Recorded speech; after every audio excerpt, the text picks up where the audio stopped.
প্রকৃতির খামখেয়ালিপনা আর জলবায়ু পরিবর্তনে মরু শহর দুবাইয়ে এখন বৃষ্টির চিরচেনা রূপ বদলেছে।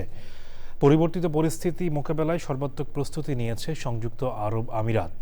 2033 সালের মধ্যে 30 বিলিয়ন দিরহামের মেগা প্রকল্প তাসরিফ বাস্তবায়নের মাধ্যমে জলাবদ্ধতা নির্মূলে বিশ্বকে তাক লাগিয়ে দিতে চায় মরু প্রশাসন।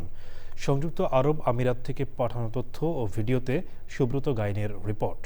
এক সময়ের শুষ্ক তপ্ত মরুভূমি এখন জলবায়ু পরিবর্তনের এক নতুন বাস্তবতার মুখোমুখি। গত কয়েক বছরে আমিরাতের আকাশে মেঘের ঘনঘটা আর অঝোরে বৃষ্টিপাত বদলে দিয়েছে স্বাভাবিক জনজীবন। তবে এই চ্যালেঞ্জকে সুযোগে পরিণত করতে বদ্ধপরিকর দুবাই প্রশাসন। জলবদ্ধতা চিরতরে নির্মূল করতে হাতে নেওয়া হয়েছে 30 বিলিয়ন দিরহামের বিশাল এক মেগা প্রকল্প তাসরিফ।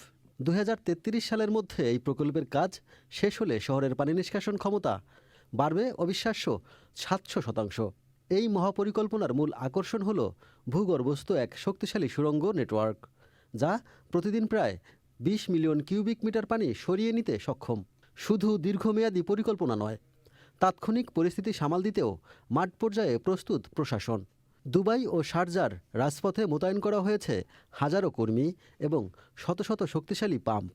পাহাড়ি ঢলের ঝুঁকি কমাতে নতুন বাঁধ ও রিজার্ভার নির্মাণের পাশাপাশি বিদ্যমান ড্রেনেজ ব্যবস্থা রাখা হচ্ছে সার্বক্ষণিক সচল। সংযুক্ত আরব আমিরাতের আমাদের সরকার পানি নিষ্কাশনের জন্য সুন্দর ব্যবস্থা করছে।